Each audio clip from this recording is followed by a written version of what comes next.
Marcos, capítulo 2. Olá, bem-vindos ao canal Quem Escreveu Torto por Linhas Direitas. E alguns dias depois, entrou outra vez em Cafarnaum e soube-se que estava em casa. E logo se ajuntaram tantos que nem ainda nos lugares junto à porta cabiam. E anunciava-lhes a palavra.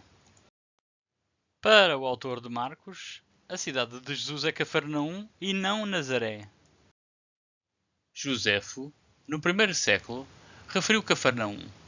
Nazaré era desconhecida até muito depois do século I.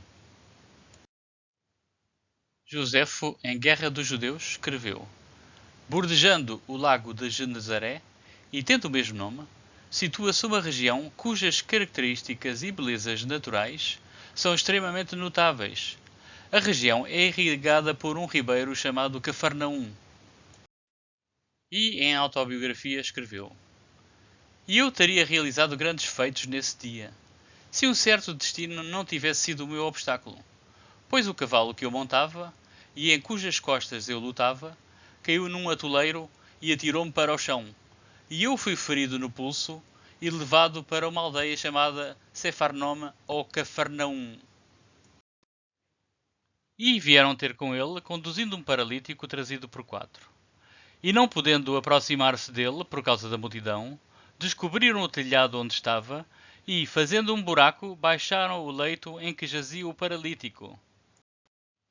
E Jesus, vendo a fé deles, disse ao paralítico: Filho, perdoados estão os teus pecados. E estavam ali sentados alguns dos escribas, que arrazoavam em seus corações, dizendo: Por que diz este assim blasfémias? Quem pode perdoar pecados, senão só Deus? Mateus não gostou muito desta ideia, e removeu a frase: Quem pode perdoar, senão só Deus? Porque lembrou-se que sim, os homens podem perdoar. Nas escrituras judaicas, em Levíticos, está escrito: assim, o sacerdote fará por ele expiação do seu pecado que houver cometido em algumas destas coisas, e ele será perdoado, e o restante pertencerá ao sacerdote como a oferta de cereais. E Jesus, conhecendo logo em seu espírito que assim arrazoavam entre si, lhes disse: Por que arrazoais sobre estas coisas em vossos corações?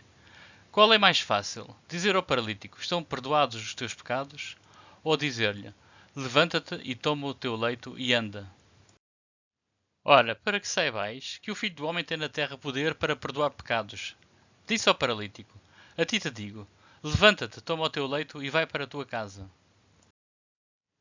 E levantou-se, e tomando logo o leito, saiu em presença de todos, de sorte que todos te admiraram e glorificaram a Deus, dizendo: Nunca tal o vimos! Por volta de 230 da Era Comum, em Dura Europos, no que é hoje a fronteira entre o Iraque e a Síria, foi criada uma ilustração representando este episódio do Evangelho de Marcos. Na ilustração, Jesus é representado com cabelo curto, sem barba e típica roupa romana. E tornou a sair para o mar. E toda a multidão ia ter com ele, e ele os ensinava. O narrador chama mar ao lago da Galileia, porque seria. Marcos e Mateus referem o mar, ou especificamente o mar da Galileia, como cenário das aventuras de Jesus. Em Lucas, o cenário é o lago Genezaret. Kinneret é o nome em hebraico do lago da Galileia. Será que a história de Marcos era sobre marinheiros? O historiador Flávio Josefo conta em primeira pessoa como conheceu um Jesus da Galileia que liderava um bando de marinheiros e mendigos. Na Galileia, em Tibérias, eu conheci Jesus ben Sáfias. Inicialmente este homem era líder de um bando de marinheiros, seriam pescadores, e pobres, mas pouco depois já se encontrava como principal magistrado de Tibérias. E passando, viu Levi, filho de Alfeu, sentado na alfândega, e disse-lhe: Segue-me. E levantando-se, o seguiu. E aconteceu que, estando à mesa em casa deste, também estavam sentados à mesa com Jesus e com os seus discípulos muitos publicanos e pecadores, porque eram muitos e o tinham seguido. E os escribas e fariseus, vendo-o comer com publicanos e pecadores, disseram aos seus discípulos: Por que come e bebe ele com publicanos e pecadores? E Jesus, tendo ouvido isso, disse-lhes: Os sãos não necessitam de médico, mas sim os que estão doentes. Eu não vim chamar os justos, mas sim os pecadores. Os discípulos de João e os fariseus estavam jejuando. Algumas pessoas vieram a Jesus e lhe perguntaram: Por que os discípulos de João e os dos fariseus jejuam, mas os teus não? Jesus respondeu: Como podem os convidados do noivo jejuar enquanto este está com eles? Não podem, enquanto o têm consigo. Mas virão dias, quando o noivo lhes será tirado, e nesse tempo jejuarão. Ninguém põe remendo de pano novo em roupa velha, pois o remendo forçará a roupa, tornando pior o rasgo.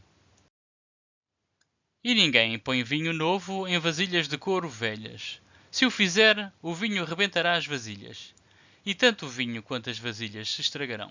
Pelo contrário, põe-se vinho novo em vasilhas de couro novas.